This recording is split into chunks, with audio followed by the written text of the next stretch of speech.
Hello, everybody, and welcome to another Avatar draft here on the channel. Let's see what we're going to be working with, starting from our pack 1, pick 1. Okay, we've opened up a pretty poor rare, the last Agni Kai. Not really that good in this format. You don't really get a good use for the mana. 2 mana fight spell at instant speed just isn't very good these days. So we're not going to be taking this. We are, and it might even wheel, honestly. Not that we'd want it on the wheel. The Sokka's Haiku can be okay, though it's like very expensive. So it's more of like, okay, if I'm playing a deck that's going to go to the late game and needs a little bit of extra value, I might use that there. Epic Downfall is really good. Definitely a strong uncommon. It does get you started in black, which has a fewer combinations I'm happy with playing, though all of the color combinations I think in this format are playable if they're open. So not going to be too avoidant there, but I would take Epic Downfall over Sold Out. I think Messenger Hawk might be better than both of those, partly because it's flexible and can go into blue or black. And then there's Path to Redemption, which is quite good in white, and Ostrich Horse in green. I'm going to take the Messenger Hawk. It's a bit of a weird pick, but I like that it can go into a blue or black deck, which just means that I'm very likely to be able to play it. And so I'm going to try going for that more flexible style in this draft and see how it works out. This pack, we have a very similar option. We could take Guru Pathic, which is once again quite flexible, can go into green or blue. And just the combination of these two cards is like, okay, they could both go into a blue deck. But if I was playing like green-black, I could also play Guru Pathic as well. Though there's not really a ton of lessons, so I might not want him in green-black. But still, Guru Pathic is an option. There's also Lost Days, which I really like. Just great removal spell in blue. Could go really well with this Messenger Hawk as well, getting that clue token to hit for more damage. And then Serpent of the Past is another card that I like. It's not that hard to have a deck where you really just want to go heavy on instants and sorceries. But I think I might just stick to the flexibility idea and take the Guru Pathic. It's a very good card.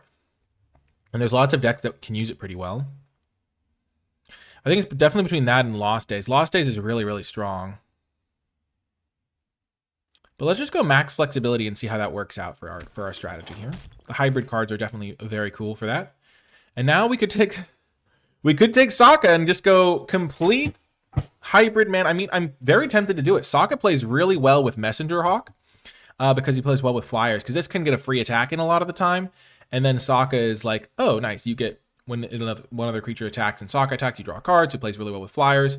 So like having 3 hybrid cards means we could play like blue anything, because they're all hybrid blue. So it's almost like we took 3 blue cards, but we didn't necessarily have to commit to blue, because like if we hadn't seen Sokka here, like let's just say there was a really good green card here, we would have like 2 green cards for a green deck, that type of thing. So I think we're gonna take Sokka here, and then it'll quench you maybe second, because that would be a similar like blue card to go with the other blue cards we have. Yu Yen Archers is okay. Leaves from the Vine isn't my favorite card, but when you have Guru Pathic, it gets a bit better, because Guru Pathic works with Sagas. Yeah, Lesson Saga Shrine when you cast a Lesson Saga Shrine. Okay, so now we get to pick 4. This is where the metal meets the tires meet the road. Something meets the road. I like Epic Downfall. I think it's a great card, and is a card that I'm heavily considering here. Getting one pick 4 is definitely a signal.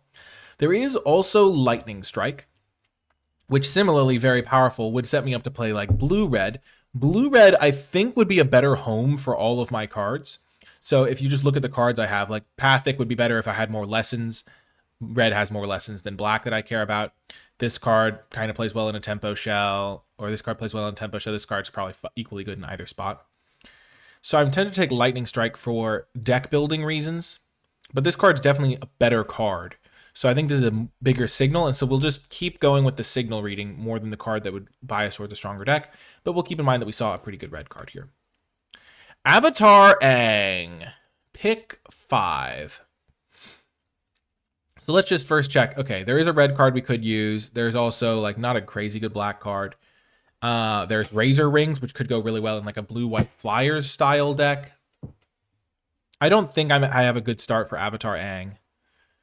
It just doesn't really fit with the whole strategy I'm kind of going for this draft, which is flexibility, bobbing and weaving, finding what's open. And I don't have like any green fixing right now. I think I'm going to take Razor Rings. I think it's the most powerful card, and I think it fits well with what I've got going on. Guru Pathic plays well in a defensive blue-white deck. Messenger Hawk is good for a Flyers deck. Sokka plays well in a blue-white deck. So let's just take the Razor Rings here. And we're just keeping our options open. Now there is Waterbending Lesson is a solid card. There's also Kyoshi Battle Fan, max flexibility 2-drop. There's Boomy, King of the Trials. So if I was trying to go for a Lessons style deck, Boomy could go well. He definitely is a card you need to have Lessons for to make him work. There's also Yu-Yan Archers. If I wanted to dip towards red, I think I'm going to take the Kyoshi Battle Fan, though. I'm not sure exactly where I'm going. I could just take the Waterbending Lesson, but Waterbending Lesson is a card that I think a blue control deck wants, but a blue like mid-rangey deck or aggro deck doesn't want as much. And I think my deck can kind of go either way right now. I'm going to take the Kyoshi Battle Fan, get another 2-drop. Or maybe my first 2-drop even, because I don't know if I have any 2-drops really. Like I have a couple, I guess. Now I think I'm going to take the Pretending Poxbearers, another hybrid card. But I think blue-white's a deck that I'd be happy playing, and it plays well in that strategy too. It plays well with Sokka, because you can like suicide attack this card in without worrying about it, because it gets the 1/1. Plays well with Battle Fan. Blue-white, it's looking like a deck I could play. There's also Earth and Ally, not my favorite card. It does play pretty well with some hybrid mana, so like you play that, then you play Sokka, and all of a sudden this is a 3/2. So that is definitely something. There's some black cards here. I like the Poxbearers a good amount, though. Now, there's our late Rebellious Captives. I think that's the best pick for us. I mean, we're not going to take the Trusty Boomerang. We're not going to take Zuko Conflicted. And looking at this deck, we could even play green-black. Like, Sokka wouldn't fit in, but everything else, and I guess Razor Rings wouldn't fit in. But we could just take the Rebellious Captives here, play a green-black deck. And this is the benefit of all these hybrid cards. They combine in ways you don't always think about. Like, these are our only blue cards. But, like, these are, like, yeah, there's some different angles we could go for here. Ostrich Horse Wield. Nobody likes this card, apparently. That's kind of wild. There's also Fancy Footwork. So do I want to go towards green, which seems more open, or the Fancy Footwork? I mean, I kind of want to go towards the color that seems more open. But I don't know if Ostrich Horse is even a signal at this point, because players just haven't been taking it. I'm going to take Fancy Footwork this time. I'm making a decision on that one based on the fact that I think Fancy Footwork plays really well with Sokka Lateral Strategist. And that's something that I want to lean into. And I also have this Razor Rings, which I like. I'm going to take Pillar Launch now. This is a hybrid black-red card, but I'm not playing red, it looks like. And even if it was a black deck, I wouldn't care about it that much. We will keep our green specs open. Ooh, we did get the leaves from the vine back. Aang's Journey. Earth Rumble Wrestlers. I guess we'll take the leaves. And then we'll take the land, maybe. I don't think we ever want Platypus Bear, really. It's a solid card in best of 3 for sideboard reasons. And Flexible Waterbender is just bad. So maybe we should have taken the Ostrich Horse. I think Fancy Footwork is a fine card too, though. And I kind of want to try playing this Sokka. Okay, so now is a good time to evaluate our deck. After pack 1, we have a couple of white cards. Sokka's kind of a white card. We have a few cards that could let us play blue, though we don't have any actual blue cards. But like a white-green deck could play every card except Messenger Hawk. And that seems like a pretty reasonable home for our stuff. White-green's a good deck. Like, we couldn't play this card, but that's okay. And even in white-green, I think I'm happy with Fancy Footwork. There is an Invasion Submersible here, which is like the best card in the pack by a good margin. So I think we're going to take this here, potentially go back towards blue, and then miss out on an Airbending Lesson or Kyoshi Warriors. But yeah, this card's so good that I really want to give myself a chance to potentially play it and see where that goes. Now there is White Lotus Reinforcements for a white-green deck. I think we can just go back towards that. There's Idlequentia for our blue deck, potentially. There's Glider Kids. Ally count is at 4 with 5 creatures.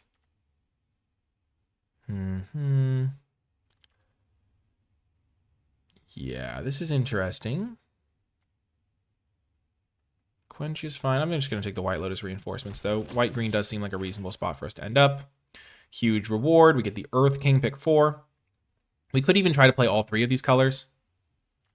There is also North Pole Patrol, or like Splash Invasion Submersible. That's a fine card to splash. Airbending Lesson's still here, but yeah, this is an easy Earth King. And we're just getting a Water Tribe Rallier pick 4. That's a huge pickup for us. Yeah, I think Fancy Footwork's still going to be good in this deck, so the Ostrich Horse is not something I'm that worried about. Invasion Reinforcements now is great. Plays well with White Lotus Reinforcements, plays well with Sokka, plays well with Fancy Footwork, Water Tribe Rallier, Kyoshi Battle Fan. I think Water Tribe Captain would also be fine, but we could even splash black and then play the Epic Downfall. Blue, or yeah, the Invasion Submersible pick maybe was bad, but it was between that and like an Airbending Lesson, and the Invasion Submersible could be like the best card in my deck if blue was open this pack.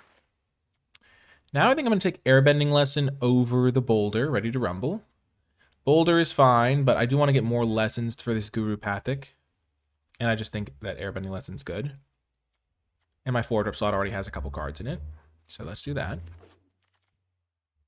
Kyoshi Warriors is great. Lost Days is also great, but I'm not going to be playing heavy blue if I am playing blue.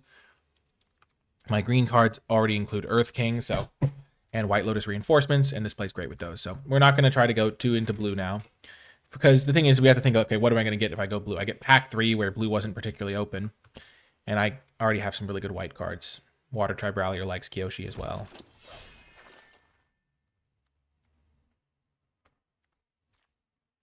So this is a really good deck right now, I think. I'm very happy with it. So this cares about sagas, lessons, and I have 2 lessons and a saga right now. Maybe don't want to play Leaves from the Vine particularly, but I think Guru still has some potential. It's an ally at the end of the day. Glider Kids or Avatar Enthusiasts. There is also an Herbalist, but we're not going to go that direction. Would I rather have Glider Kids or the Avatar Enthusiasts? I have 9 allies right now, plus the Kyoshi Battle Fan. I think Glider Kids is better in the vacuum, so I'm just going to take that. But I do think Avatar Enthusiasts is a fine card. I would definitely play one in this deck.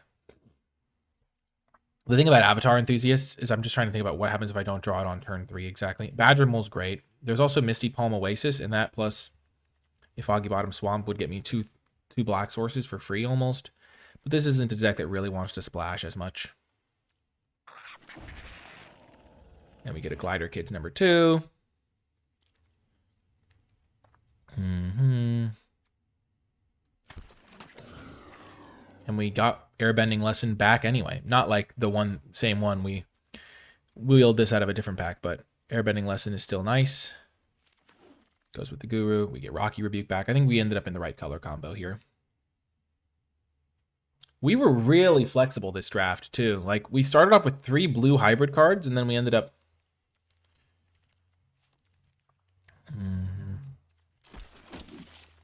We ended up in green-white. Okay, I think we take Invasion Reinforcements over Kyoshi Warriors. It does a similar thing, but makes 2 bodies for just the 2 mana. Don't need the Merchant. Day of Black Sun is a fine board sweeper, but I'm not trying to sweep the board. I'm trying to go wide and win with that. Now that I have a few ways to go wide, okay, I'm definitely taking Avatar Enthusiasts now. I do think that Earth Kingdom Protectors is a good card, but since making the Glider Kids versus Avatar Enthusiast pick, I've picked up another Invasion Reinforcements, and I think a Kyoshi Warriors, and both of those cards play really well with Avatar Enthusiasts. I wouldn't mind Earth Kingdom Protectors. It's really good with some of my cards, especially like Earth King and White Lotus Reinforcements, but Avatar Enthusiast is going to be great in this deck. Okay, this is another ally. Gains me some life for those matchups. I don't really like Vengeful Villagers at all, and I think this card's much better. So this is 23 cards. So now every time we add a card, we can kind of cut a card. So like we could add Zhong to the 2-drop slot. 2-drop, 2, 3, 4, 5, 6 2-drop creatures. So we don't really need an extra one. We don't need to take Zhong's Deserters. At the same time, Ostrich Horse doesn't do a ton for our deck. So maybe we'd rather have this.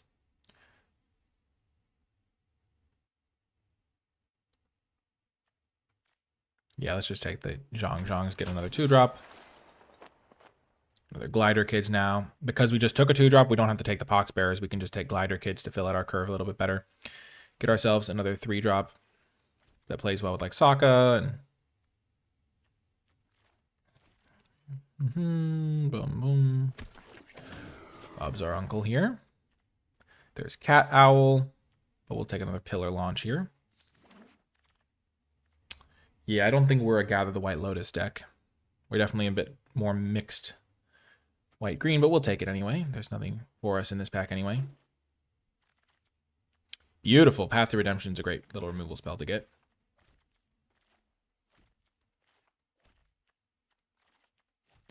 So I'm just sorting out. We have 1, 2, 3, 4, 5, 6, 7 2-drops. Maybe we could be a Gather the White Lotus deck. We don't have that many green cards, and we might be cutting Guru Pathic anyway. Because we have a few lessons. How many lessons do we have? 3 lessons. Yeah, and 1 saga, but we kind of want to cut the saga anyway. And then we get Zhongs, and we can just cut the Rebellious Captives because that's our only early drop green card. Wow, late it'll quench you. I guess I'll just build up the collection, take one of the uncommons, but I don't really want to play Long Fang, but it's an option, I guess. Sure. So if I cut Guru Pathic and Earth Kingdom General and Badger Mole, and then like Pillar Launches and Rebellious Captives, and Leaves from the Vine.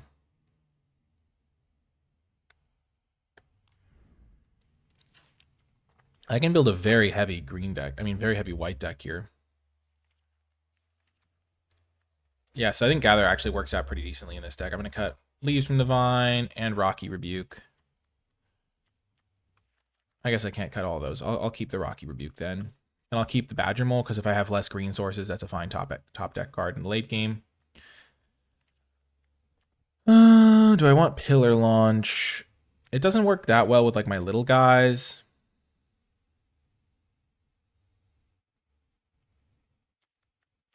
So Water Tribe Rallier can find something power 3 or less, so it can't find Badger Mole. That's not the end of the world, though.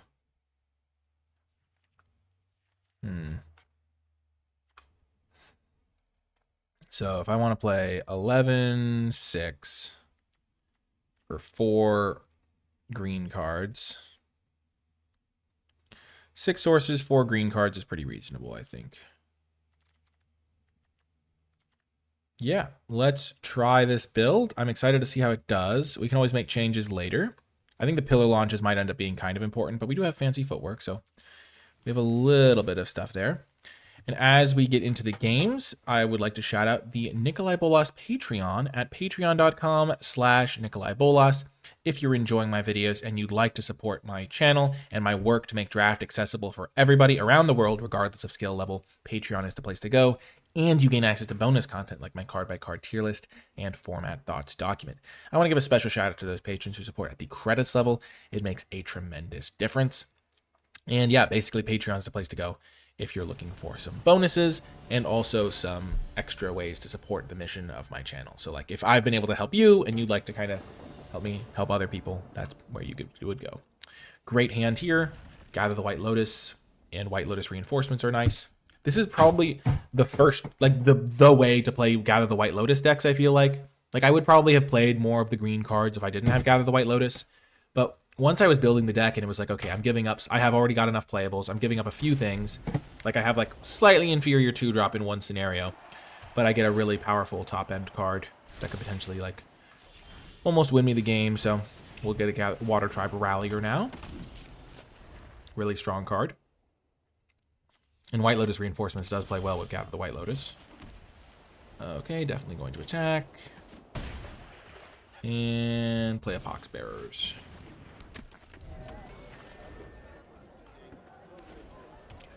Now they're playing a green-white deck, okay.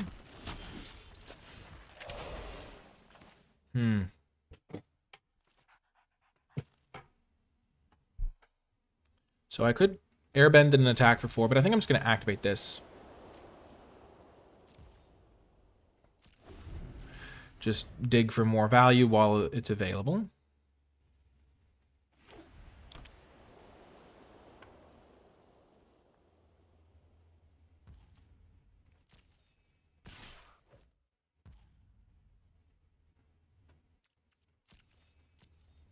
I'm fine taking 2 here. I don't need to Razor Rings. Okay, that might get airbending lessened at some point. We whiffed completely, that's okay. We were just doing our best. I do want to hit my land drops now, so I will do this now.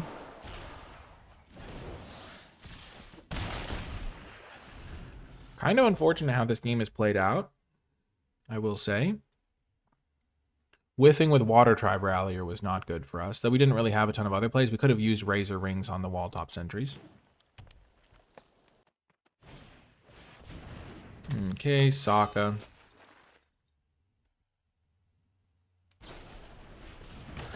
I guess it was somewhat relevant that we whiffed, that we put the Badger Mole in because we weren't able to hit with the Badger Mole.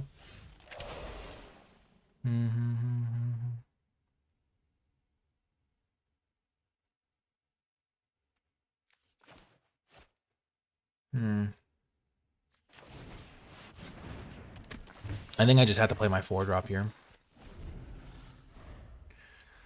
I'm going to potentially lose this game because of not hitting my land drop, which is unfortunate. Like, they have 6 mana in play. They can just play everything they want. The Sokka's going to draw them some cards, which is unfortunate. Badger Mole, okay.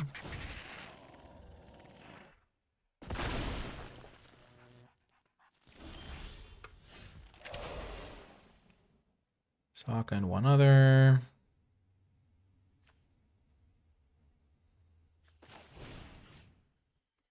Let's stop them from drawing a card. And then we can Razor Rings their Badger Mole.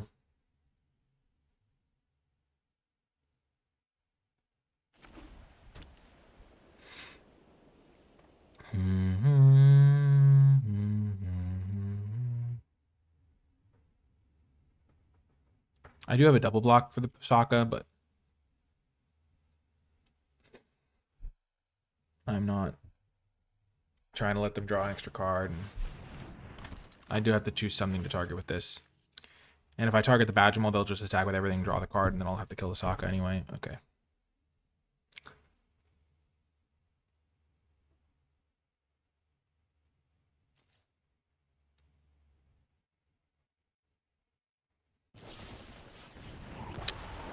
Yep, unfortunate for sure. I would love to draw a green source here.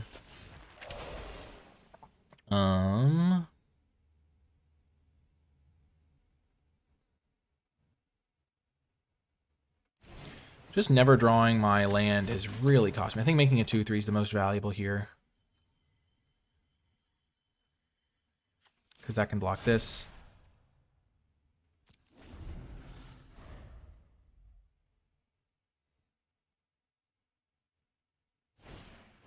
Oh my gosh, yep. I mean, this game would have been completely different if I had been able to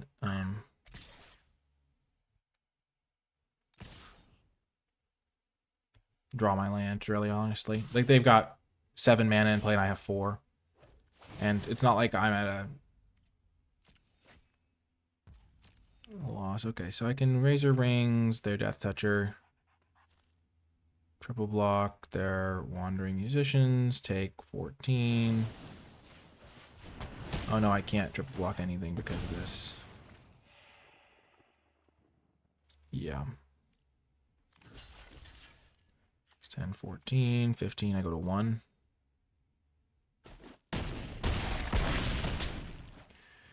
Yep, that's just how the cookie crumbles. Oh, man.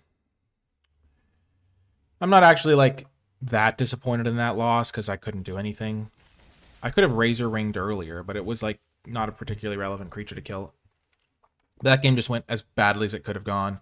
I whiffed on my activation, never hit my 5th land, didn't even have both my colors, but my opening hand was, like, very good, so, like, I would never mulligan that hand, so. Just the worst possible, but that's why you play more than one game. Like, this hand is quite good as well.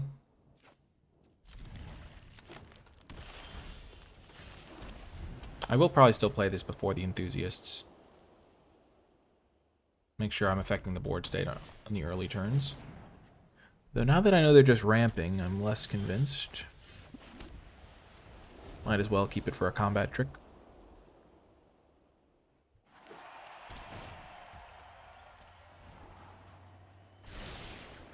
Like, this game's immediately going better. Okay, Tylee, sure. I'm going to play Glider Kids, because there is the 1-mana deal 2 in this format. And I do not want to get got by that. That is a way to lose. I took turn 2 off.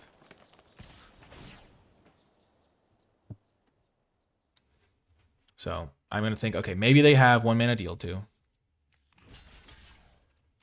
I'm happy blocking here. I think I'm going to be able to win a long game. I no longer am that confident that I can win a long game.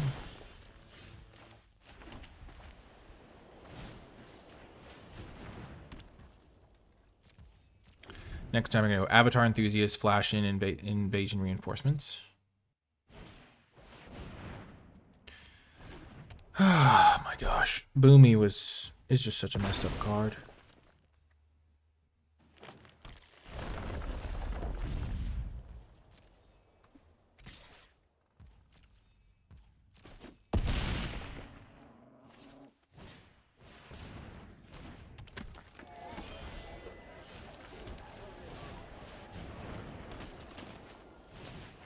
I'm going to do this. It plays around them having the deal too. And then gives me blocker for this to chump block for the turn. But I expect they have a removal spell of sorts, because they haven't played a single removal spell yet. I will preserve my life total a little.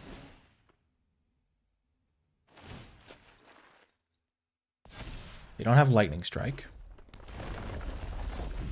I do need to chump before this thing starts giving trampled everything.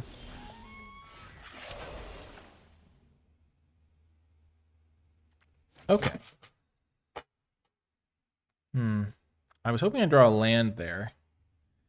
But this could still work. So this can get up to 6, 7, 8. So I can just eat this. Do I want to attack here is the question. I think so, honestly.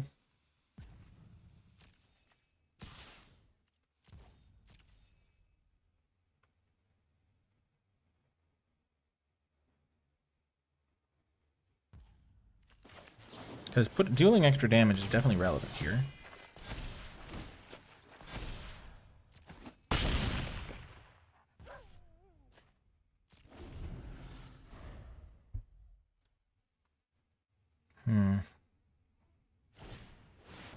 Oh, no. Okay.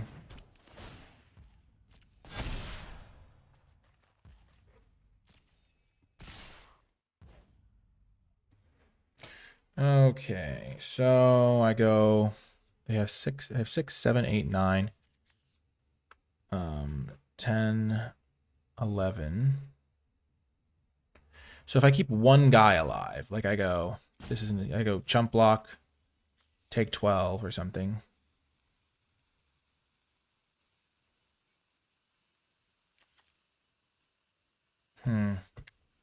So if I keep one guy alive, this is 6, 7, 8, 9, 10, 11, 12. Not quite enough.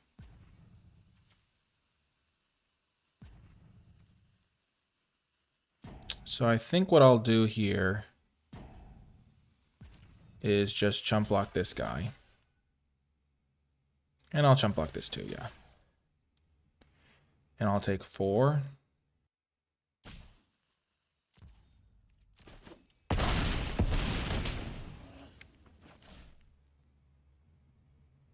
Because this thing's going to start giving trample eventually, and that's why I need to keep my life total high. Okay.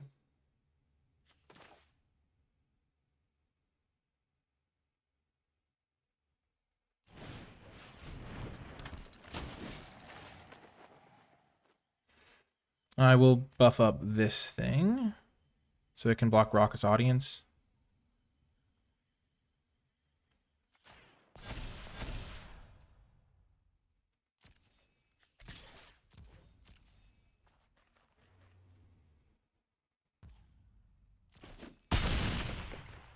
And then I can Rocky Rebuke this guy, maybe? I'm just going to hold up my stuff.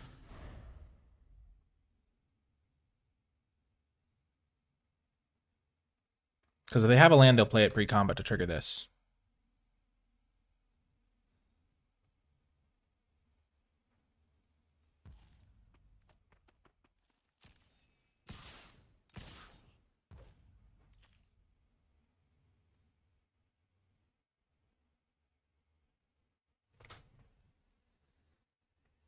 Okay.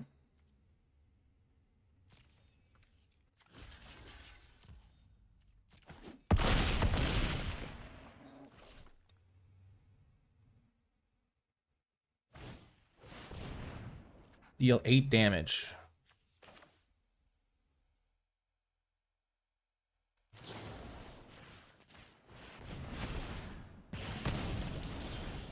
So that's pretty reasonable for me.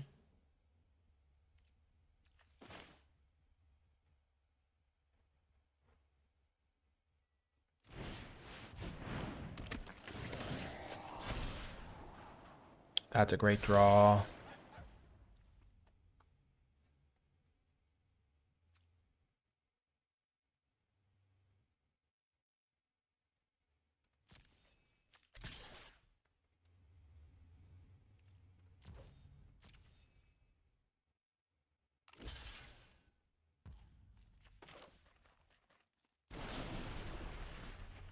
So if they play a land to give this thing trample, then I'm in okay shape.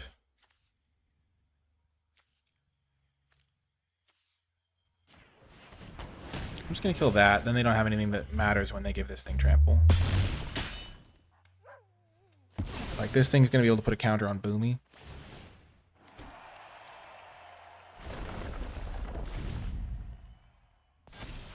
The reason I did that partially because I forgot that this thing would be going away.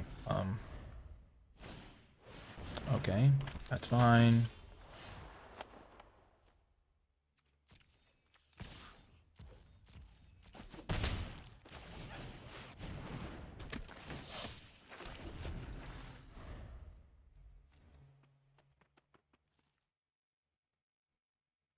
They scried this to the top, which is a little confusing. Okay, taking him down, but then I get the win. That was an intense game.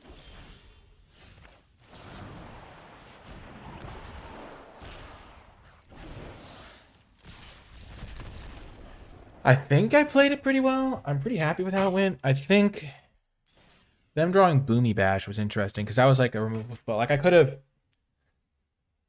Yeah. I used my combat trick to save my guy. I did some chump blocking in spots that maybe I wouldn't have had to. But I was trying to be careful around 5-mana deal 5, their own Rocky Rebuke top decks. I was trying to get them to play their thing. I thought that if they drew a land, they'd put a counter on their 7/7 and I could kill their 7/7 and make them waste the counter because the counter was somewhat relevant. But that's like a game where I got to deploy my spells, play my cards. So that one was a lot more.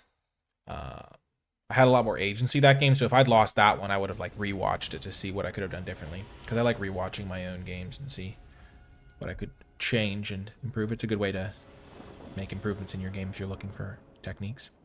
On the draw, I'm going to keep this. I need one land, and then I can play Avatar Enthusiast. If I draw a second land, I can get that into Kyoshi or into Earth King. Okay, that guy's pretty good.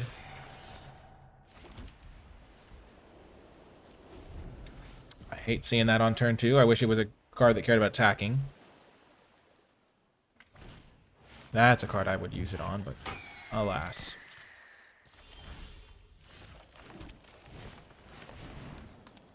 Going to lead with the Enthusiasts.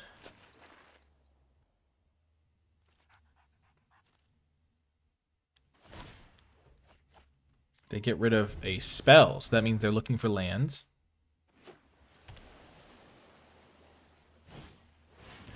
Teo. Oh no.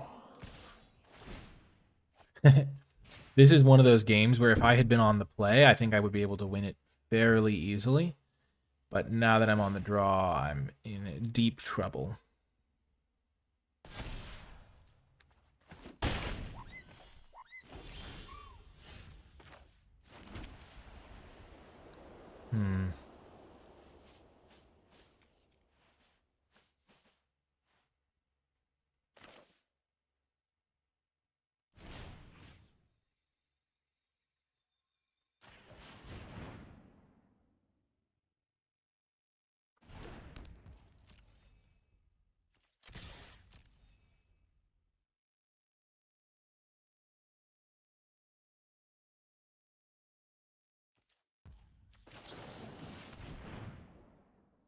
Okay, we get our invasion reinforcements. We deal 4 to them. This is a racing scenario for sure.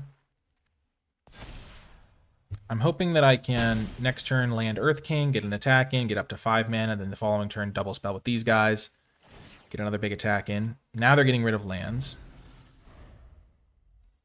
But I do have a lot of power and toughness in play. And killing Avatar Enthusiast is not always the easiest for blue-red. And Teo's attacking me for like 1 or maybe 2 a turn. They are going to be able to find whatever good cards they have in their deck very quickly.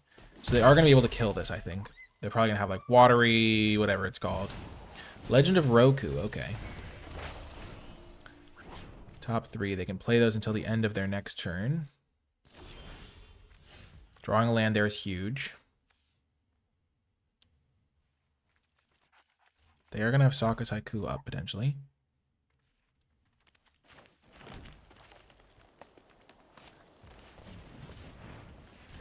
I'm going to play the Earth King.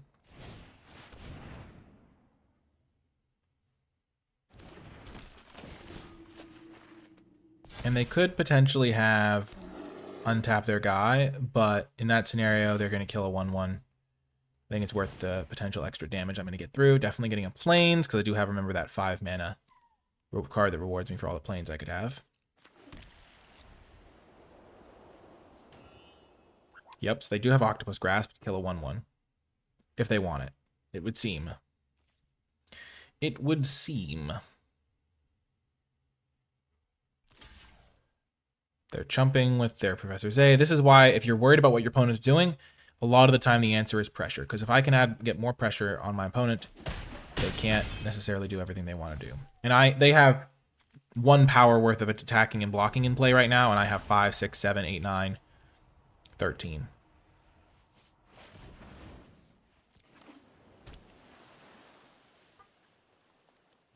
They're not going to be able to play the Sokka's Haiku.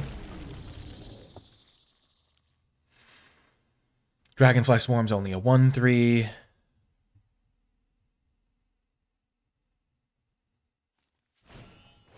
Guru Pathic, okay.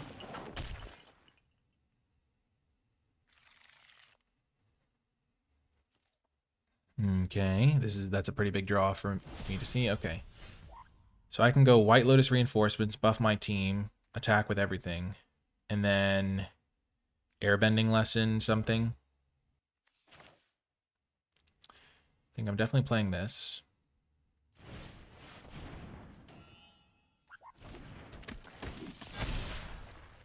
And then Guru Pathic's the only one that can like kill one of my 2/2s if it attacks. So I think I Airbending the Guru. Though that will let them... if they block Guru here... So if I attack with... If I Airbending Lesson... Teo, say... Then I attack with everything... I could just attack with everything and then see what they block. Because they're going to go block here. Or I could just attack with the 3/3 and the 4/4. They're going to go block, block or something.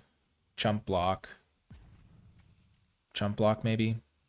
So if I attack with everything and I Airbending Lesson the Guru, they don't have a good block on any of these little guys. This draws them a card if they have a Lesson in the graveyard, which they don't.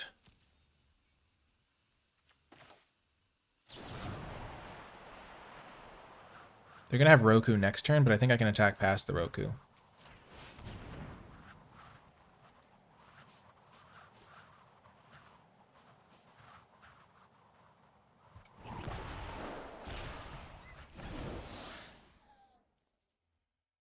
And remember, Professor Zay could discard a Lesson card from their hand if they had one.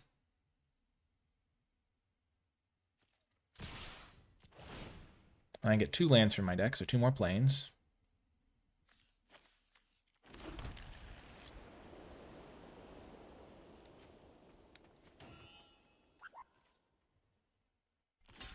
Yep, and they're definitely in chump block mode to some degree.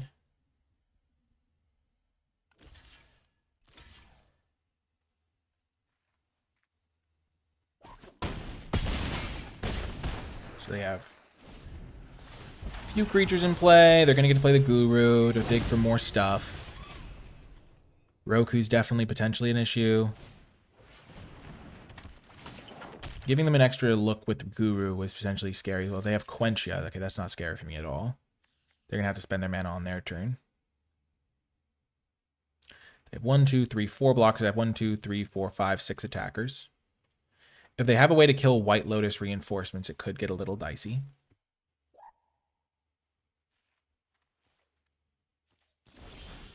Okay, so this could actually get a little bit bad for me. So they have to block this. They have to block this.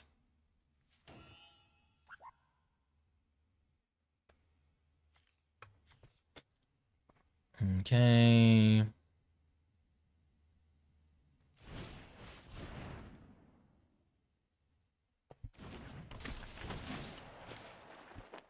So if they kill White Lotus reinforcements with, say, a Lightning Strike, I want them to do that now. So I'm going to buff this thing now. So if they have Lightning Strike, they have to use it, and I get to know about it. They do have Lightning Strike. That's good to know about.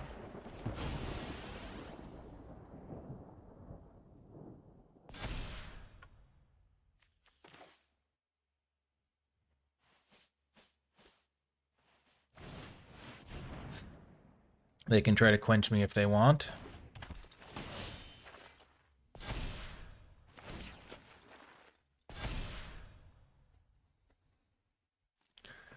So I go to combat now. Force them to make some trades here. 2, 3. So 3, 7, 8, 9. I can't quite attack with everything this turn because I have this guy's new as well. But if I don't attack with the bear, then... Because if I attack with the bear, they're going to get like triple block on the bear or something. Triple block bear, jump block with Avatar Enthusiast or something. Yeah, I think I want that to happen. And I get an extra planes out of my deck. They still don't have a lesson in their graveyard for that guy. Avatar Roku goes for the trade. That's actually huge for me. I'm surprised they didn't go for the quench, because it would have let them put a counter on something with Guru Pathic. Maybe they have Octopus Form or something. They do have Octopus Form, okay.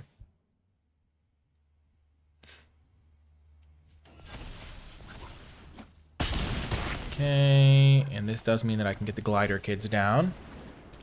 So I have a bajillion creatures. Sokka. I don't think Sokka helps me win the game next turn. So next turn, I am going to have 1, 2, 3, 4, 5, 6, 7, 8 creatures. They have 3 blockers. And they have 1 card in hand that I don't know about. If they use this thing, then they won't be able to cast... They'll be able to cast 1 more spell. So they have 4 blockers, 5 blockers. Maybe I'll have 1, 2, 3, 4, 5, 6, 7, 8 attackers. I don't think I want Sokka.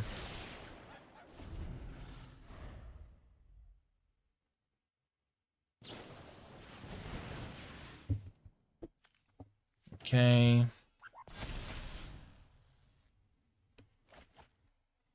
They get rid of Quenchia.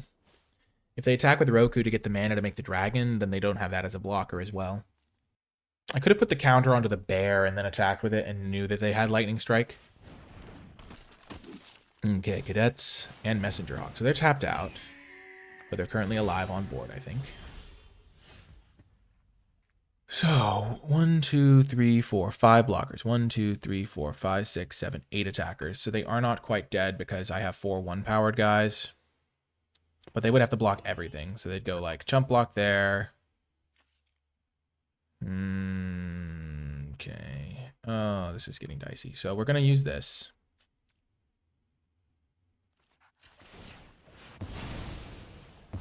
Get an extra 1/1.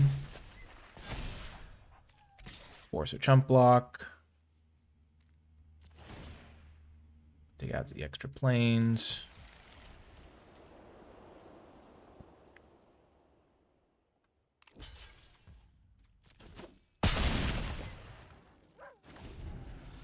So now they have 4 blockers. I have 1, 2, 3, 4, 5, 6, 7, 8, 9 attackers. So they have to somehow get 2 more blockers into play. Aang's Journey is not a blocker, but it gains them some life. Ugh. I think my biggest choice was how I was going to use this airbending lesson that one turn and where I was going to put the counter. If I'd put the counter onto my bear, they would have just done. Maybe they would have blocked differently, but yeah, putting the counter on the bear maybe would have been way better than putting the counter on my reinforcements. Okay, Roku potentially being dead here would be huge for the program.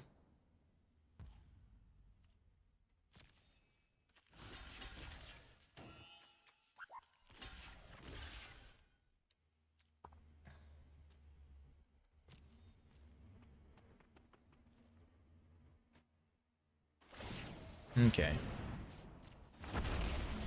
So they can kill 2 of my guys here. That's a great trade for me. Ooh, that's a huge draw as well.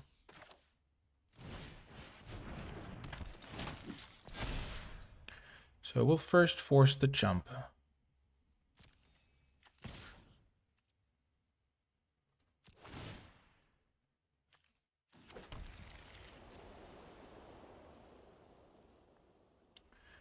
They might just try to swing in with the air and kill me in one fell swoop. They have 8, 12, 15. They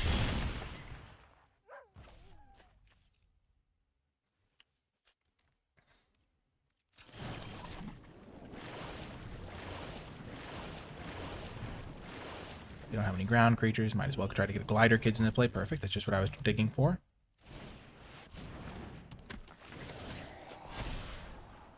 That's a great card. Yeah. Actually, maybe I think I have another flyer in this deck. I'm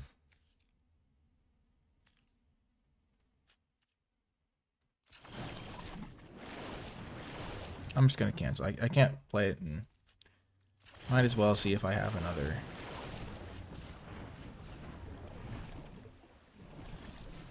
I'll play around. It'll quench you.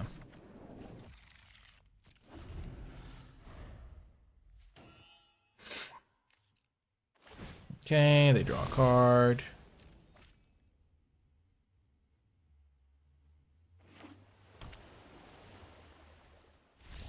Boom! Got the win. Oh, that was a close game. That was a close game. There was a lot of decisions that game, too. That's one I'll watch back, because I feel like I had a lot of different lines there. If I put the counter onto the bear, I think it would have been better. Because I was trying to play around Lightning Strike, and I was like, okay, they have Lightning Strike. They have the 2 mana up. It's almost assured. Or that's like the only way I could lose. And so I put the counter there so I would know before Alpha striking. Because if I Alpha strike there, I lose. If I get blown up by Lightning Strike. But if I put the counter on the bear and just assume they had Lightning Strike, I think I'm also in very good shape to win. But then they have more flexibility with their Lightning Strike. Like, they have to Lightning Strike that guy then.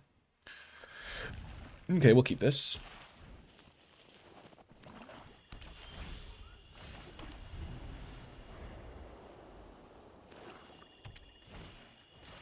Merchant of Many Hats.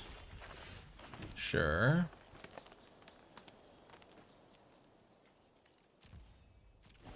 I'm going to use this guy first because then I can play this and get the damage rolling.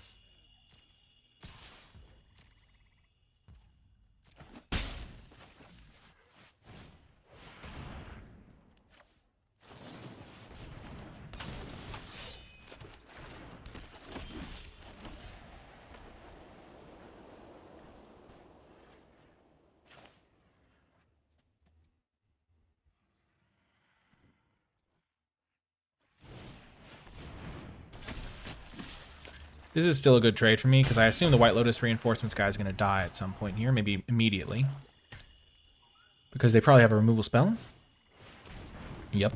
And so now I got the damage in at least.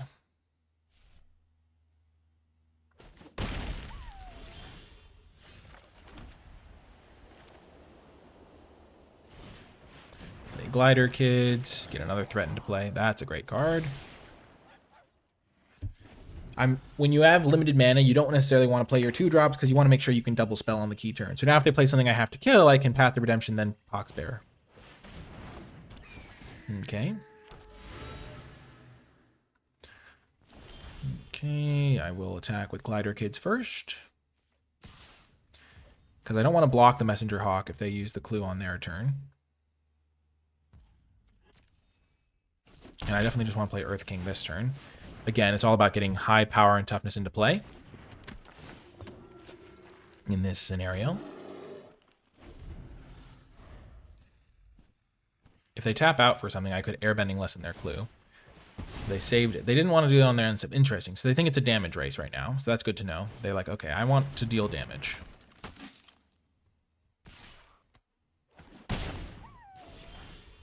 That's going to be good in the future, maybe.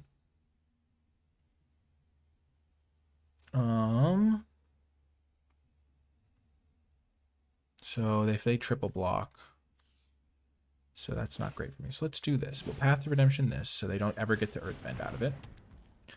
Then I go for this attack. And if they double block, I end up in really good shape as well, because I get to use my Rocky Rebuke while they're all tapped out. Beautiful. Punch that guy. And now they're in a world of hurt. Now they're in trouble. They also don't have their second color, or maybe they're playing mono black. I do want to keep my life total as high as I can, because if they have Cat Gator and they're playing mono black, that's like one of the reasons to play mono black, and they could potentially get some serious work done with that. Okay, we're going to go to combat once more. Attack with all these. Get another planes out. See how they decide to block.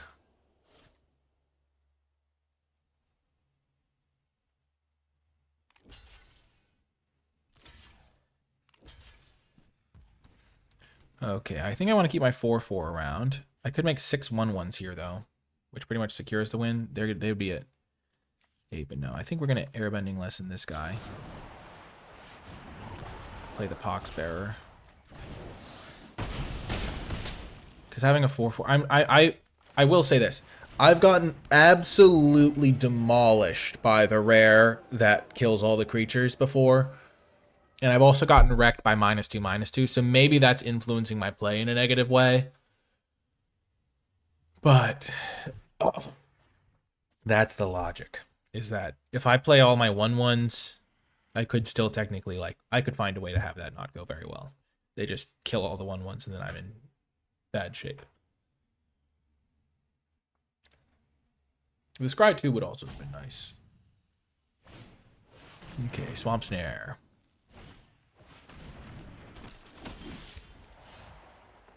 So 8 mana, I can play both these.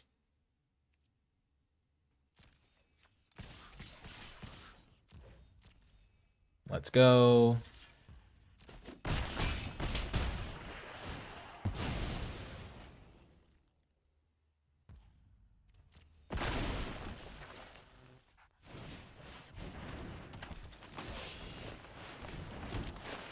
I don't think I need Razor Rings or this. I'm looking for cards that I can play if they play a board wipe to like get back into the game. Boom! Got the win. If you're playing best of 3, you shouldn't concede in that spot, because then I know that you don't have a board wipe in your deck. Whereas if you at least take your draw step, then I still have to be like worried about you top decking a board wipe in future games. So just I always like finding opportunities to talk about these like minor things, because it might seem very small and insignificant, but in the moment it is like, okay, you're not going to play against this person again. But it's just a good habit to get into, to take the draw step, so that when you are in a situation when you're at F&M, your opponent doesn't go like, wow, why didn't my opponent concede there? I had a bajillion creatures. The only way they wouldn't concede is if they had a board wipe, so they must have it, because they concede every other time. But if you just never do the concede, then they just never know. So they won't like play around it in the future. This is a keeper. Earth King on the play. We have something to do beforehand. Not the greatest curve, because they don't have a 2-drop, but speak and it shall be so. Very nice. Zhong's Deserters. We are going to airbending lessen the Zhongs because it gives me something to do this turn. And it pushes through some damage. We could consider in other scenarios waiting till their turn, like we don't care about the damage, but this is the sort of matchup where we might care about the damage. Doing it on their 2-drop means that it's almost like a bounce spell, because they aren't getting like a mana advantage in the future. And this is just playing Earth King. I mean, it is against a white deck, so Airbending Lesson on my bear token is a potential debt liability. But I think we're in okay shape here as far as all of this goes. And if I do get an attack in to get a land, I'll be happy. I think they're going to Airbending Lesson it. Yep, that does make sense. Beautiful. We are going to play our Badger Mole here. Just try to get extra ramp out, add power and toughness to the board when we can. We can play Sokka Lateral Strategist at some point. We almost played it that turn, but since we drew the land to play the Badger Mole, it makes sense to just add 6 power and toughness to play. In these aggressive matchups, you just want to add your power and toughness to play. Okay, so now we will hold back a little, play Badger Mole attacking. Get more planes out. They're going to double block. That makes sense. We really don't want Master Piandao taking over the game, so we are fine trading a 2-for-1 here to kill Piandao.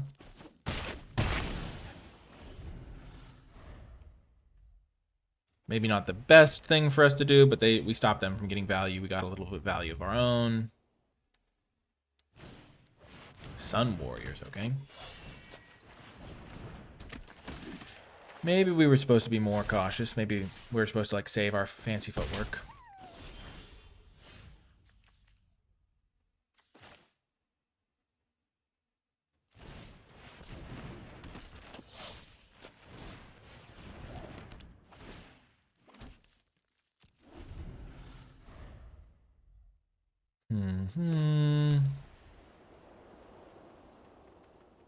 Like, if we just don't attack into Piandao, we get to play our Sokka that turn.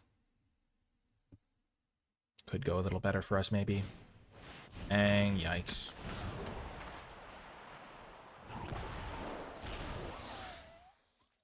Tis unfortunate.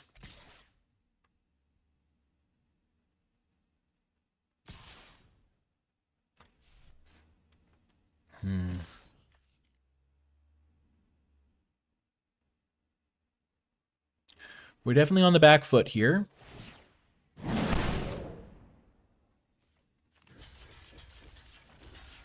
Quad blocking makes sense here. If they kill any one of our creatures, we can still win the combat.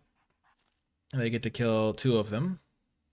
So they'll kill Poxbearer's Earth King, I think. Yeah. Oh, they killed Poxbearer's token. Okay, that's also fine.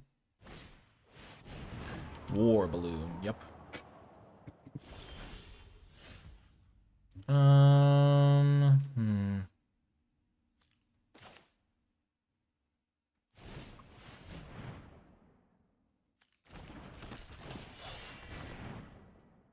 We are in trouble here, but we're not out of it by any means. It depends on what they're going to do, but we still have some outs. We have Razor Rings, which would be great here. That could save us. I think we have another airbending lesson. Zhong's Deserters, sure. Buffing up the Aang, maybe? I hope they buff up the Aang.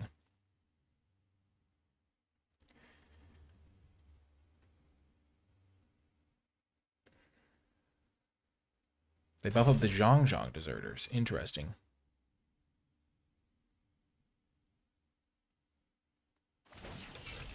That's a smart play. Very smart play.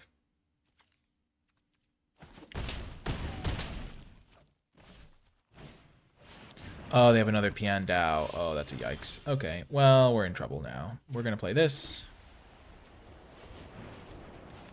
Do this.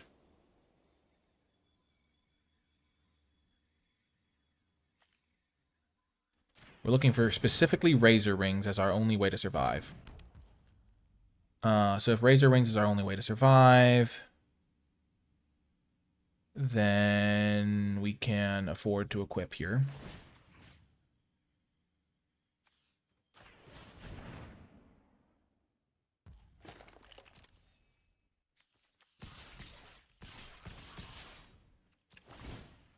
Because if we draw Razor Rings, then we can kill the Aang, gain 2, go to 7, then take 6.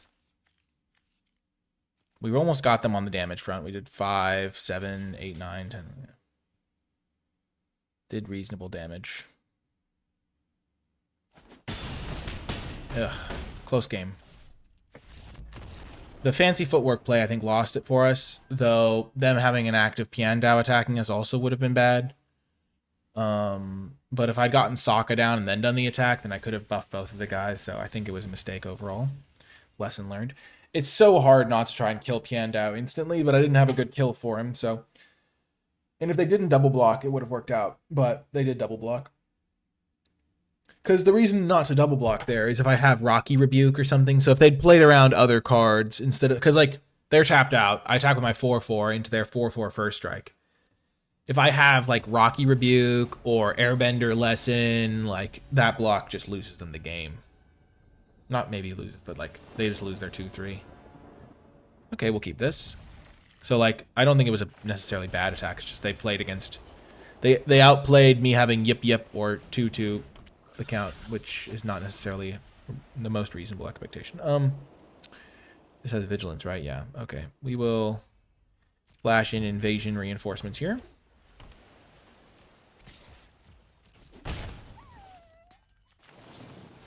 They're going to quench me.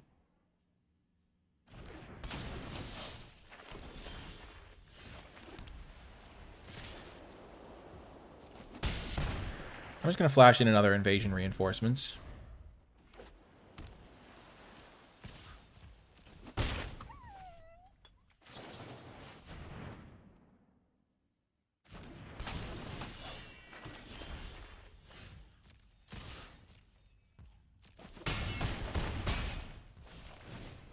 I feel like they have to have Quench. Yeah. I was hoping I would draw a land. If I'd drawn a land, it would have been unstoppable. It would have been real good for me. Okay, Cat Owl, sure.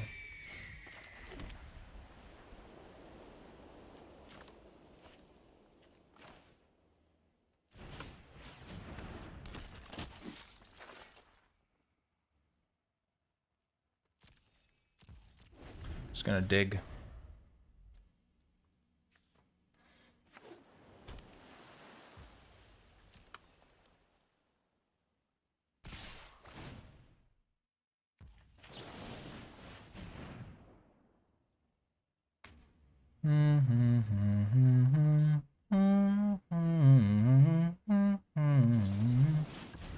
Gosh darn it. That's unfortunate.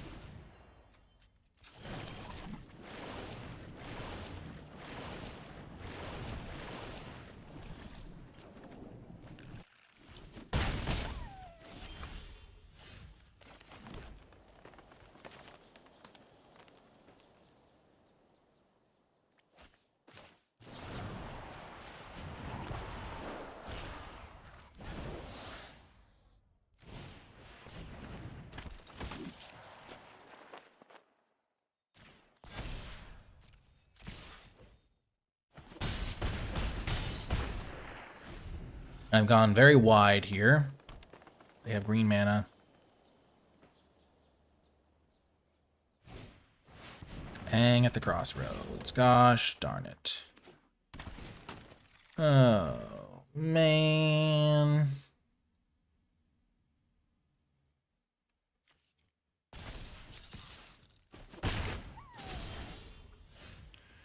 Okay, so I think I'm just going to deploy my cards here.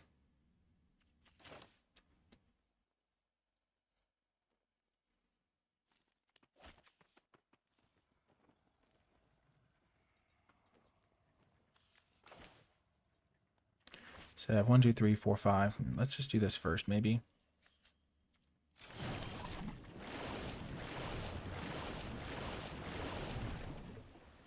Sokka's good.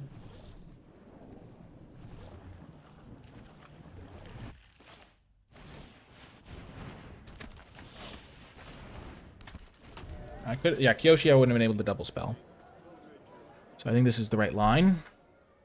And I'm digging for my +5, +1/+1 for the whole team card.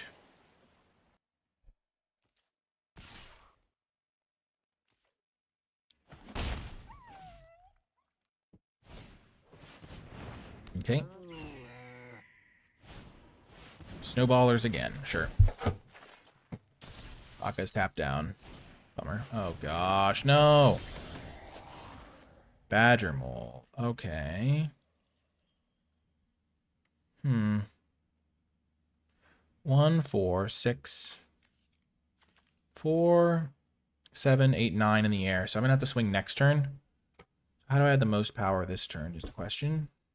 They have 4, 5, 6 blockers.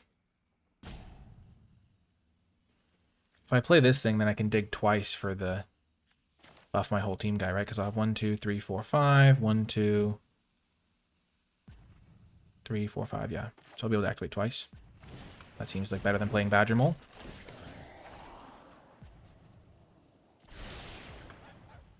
One, 2, 3, 4, 5, 6, 7, 8, 9, 10. Yep. And I can block first time flyer, save myself some damage if they went for the aerial strike.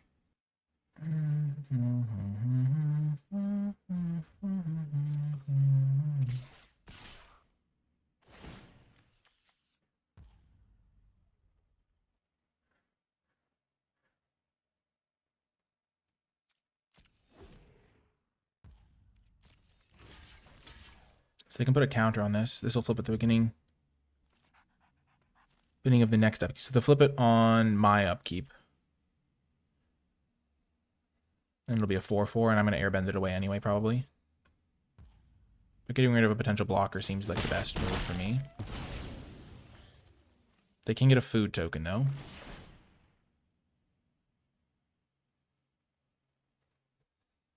And I can airbend the land that they're going to earthbend anyway.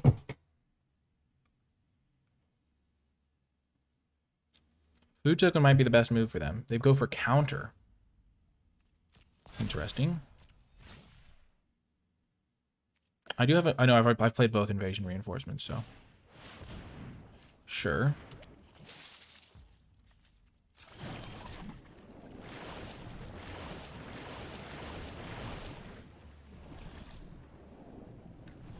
Avatar enthusiast, sure.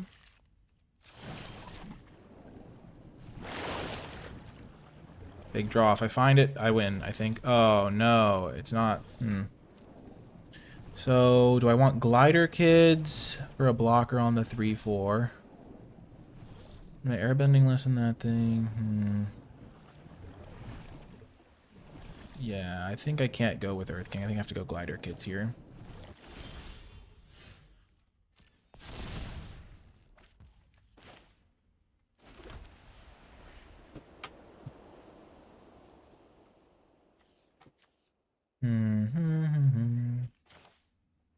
Can I play another Glider Kids? They have 3, 4, 5, 6 blockers. I have 1, 2, 3, 4, 5, 6, 7, 8, 9 attackers. They're not good enough.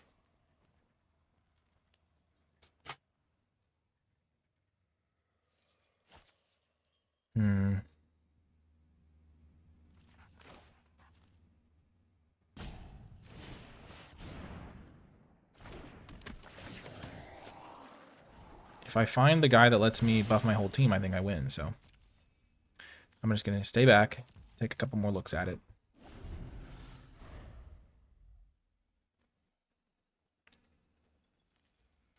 Because then all of my guys get +1/+1. 5, 6 blockers. I have 1, 2, 3, 4, 5, 6, 7, 8, 9, 10 attackers. So then even the smallest 4 will get through.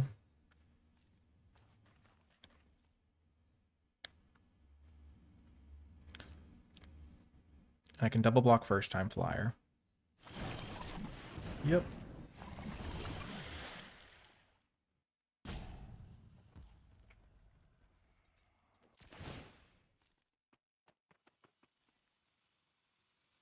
If they have It'll Quench Ya, I lose.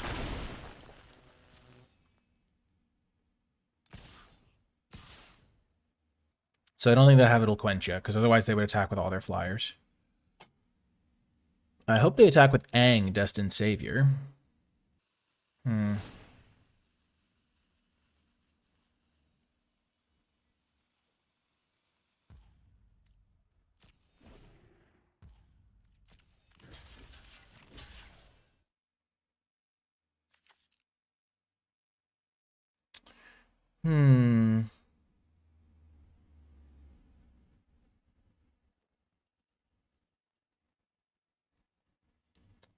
Do I really care about this thing hitting me is the question.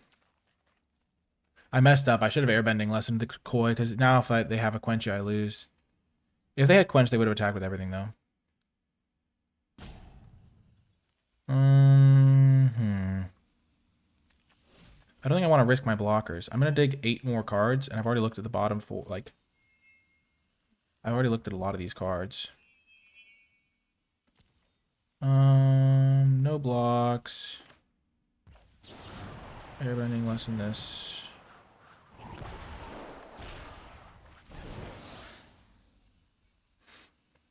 Five, 1, 2, 3, 4, 5. Yep.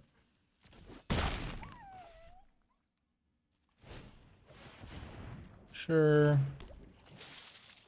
I think I'm guaranteed to find this.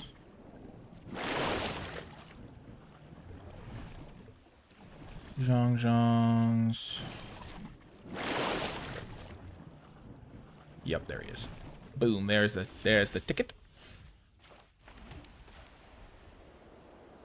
White Lotus reinforcements. Path to Redemption on their Giant Koi. Zhong's Deserters. Turn one of my small guys into a slightly bigger guy.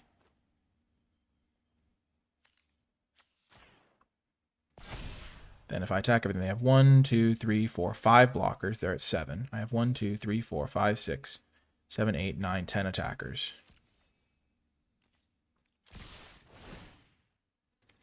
Boom! That's a well-played game, I think. 1, 2, 3, 4, 5 blockers. 1, 2, 3, 4. 5 are my smallest guys. 1, 2, 3, 4, 5 are my bigger. But the 5 smallest are still 10 damage. Wow. What a game. Even if we hadn't had the Path to Exile, we still would have gotten this. They have a single... No, they have green and blue mana. I guess they could technically Octopus Form their Cat Owl, but they would have used Octopus Form earlier by using their blue mana. Boom! If they'd had Rocky Rebuke, and I just that I would have lost, because they would have Rocky Rebuked with these 2 mana to kill this thing, and then they would have eaten all my guys, and I would have lost. I feel like they would have used Rocky Rebuke if they had it, though. That was a crazy game. I think I played it pretty well. I did my best. I was playing to the White Lotus reinforcements out, which I think gave me some good inevitability. But it was a close one for sure. Like, it could have gone either way, depending on the specifics at the end there. I should have definitely used the airbending lesson earlier on the Koi before the blocks. Them not attacking all there did tell me a lot about what they had, though. Okie doke. We can keep this. It's not the greatest hand I've ever had. But you can't just go around mulliganing in limited.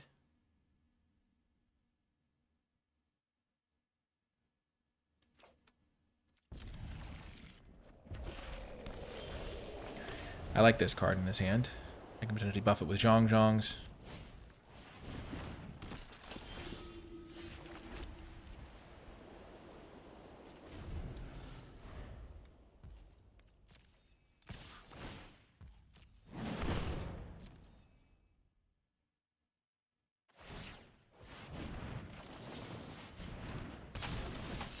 I wish I had Razor Rings there, but that's okay.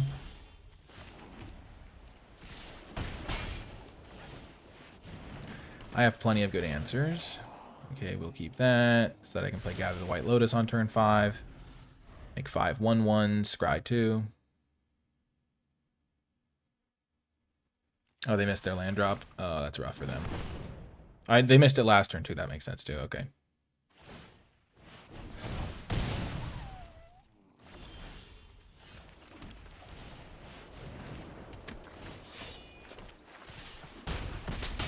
Okay, so they're going to hit me for 5 this turn.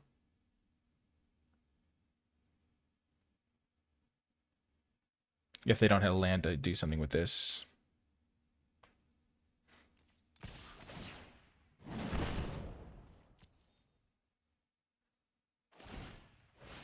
I'm not worried. I'm at 8 life. They can't really kill me from there. And I'll just chump with one of these next turn.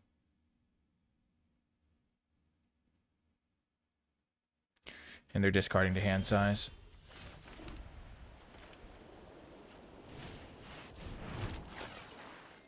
Yep, both of those seem like great draws for next turn. I'll draw one into the other.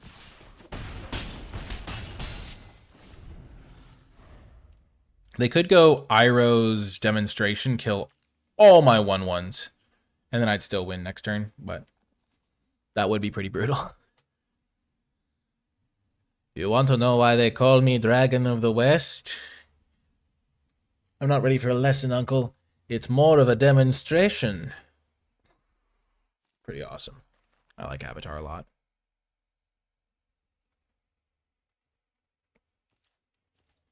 Oh, you know I'm blocking here. That's a guarantee.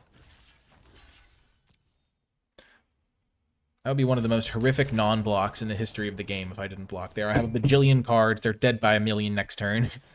I could lose to +3/+1. Like, or a double strike, or like so many different things. Got the win. Our opponent got unlucky, but we capitalized. I mean, we lost the first round by getting unlucky with mana, so it evens out. In the long run, for me, it would be better if I didn't have any games like that and my opponents didn't have any games like that, because a lot of the times my deck is better. But it does happen, and so you just have to notice when it happens both ways, because it's easy to be like, oh, nice, we had 5 and 3, and then you're just like, yeah, but one of my losses was because this happened, instead of being like, well, I had a loss like that, but I also had like a total freebie win. And yeah. I'm trying to remember what my second loss was, but I don't really remember what it was, so I'm just... Yeah. I think I managed to beat the Boomy deck, actually, so... Yep. Ooh, another nice hand. I like Glider Kids a lot. Fancy Footwork, I think, has been better than Ostrich Horse, because I do like having a combat trick in here. I wish I had another Airbending lesson instead of the Invasion Submersible, but I don't regret that pick either. Zhong's Deserters. Just keep playing plains until I have a reason to play a forest.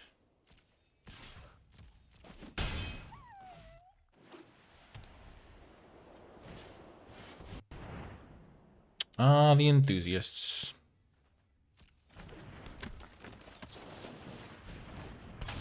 Enthusiast does get kind of wrecked by Airbending lesson.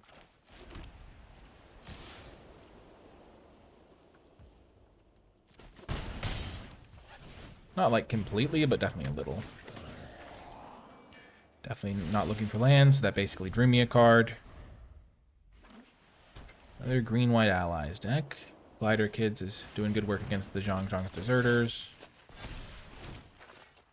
Okay, the Enthusiast, definitely good for them.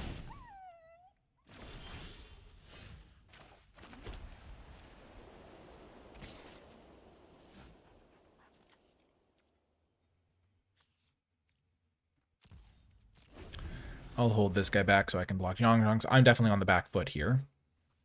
And I'm flooding out. So if I draw... In these sorts of situations... Oh, gosh. I'm so dead. Oh, I'm so dead.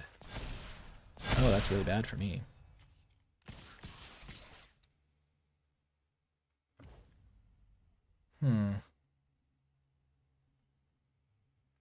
So we can Airbending lesson the one guy.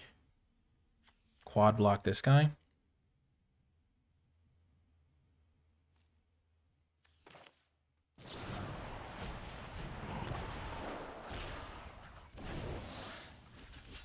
Yeah, we'll probably lose this one. Yep, they got me. I assume they have Razor Wings or something. Nope. Oh, we're so back. Now, if they have all lands in hand, we're still able to potentially win. Not the worst draw, but not a great draw either. I just need to draw all spells for the rest of the game and have them have all lands in hand. It's not a land, opponent. That is not a land. And I kind of needed you to have a land there. And they scry to the bottom. Okay. Okay, kill that. Kill that. Go to 1 or 3 or whatever. I'm probably dead here. I mean, I have to assume I'm dead. Yep, pillar launch. They trample over for 1. I take whatever damage. I don't have a flyer for this thing, and I have all lands anyway. Let's try to do... Oh, no, I can't do it. There was this thing where I saw my opponent like put a spell on the stack as they conceded. I wish I could show them that I had literally all lands in hand. But I cannot, alas. Yeah, it's hard to win the games where you draw 9 lands. Just... But is... I will say you get used to it because that's how I lose a lot of my games. And that's how a lot of players lose a lot of their games. But yeah, 5-3, pretty solid deck. We played some really intense games and had a lot of fun with those. I hope you enjoyed it. It was a very heavy white deck. The first time I've really had a Gather the White Lotus deck where I felt like that's how you do it. And I think our flexible early approach really did kind of pay off. Taking those hybrid cards let us have the flexibility to build this sweet deck. I think we only, it's funny, we took the hybrid cards and then we only ended up playing one of them because we had the Messenger Hawk and the Guru, but it was like a whole philosophy that kind of fed into having a great deck. That's going to do it for this one, though. If you made it to the end, leave hashtag clutch allies because we had the White Lotus reinforcements come in to win us that really cool game, and we had a lot of allies that were really, really sweet. We ended up having 14 allies, 15 allies with Kyoshi, 16 allies with Gather the White Lotus as another ally maker, so really cool. So hashtag clutch allies to let me know you made it all the way to the end of this video. That's going to do it for this one, though. I hope you enjoyed it, and I'll talk to you next time.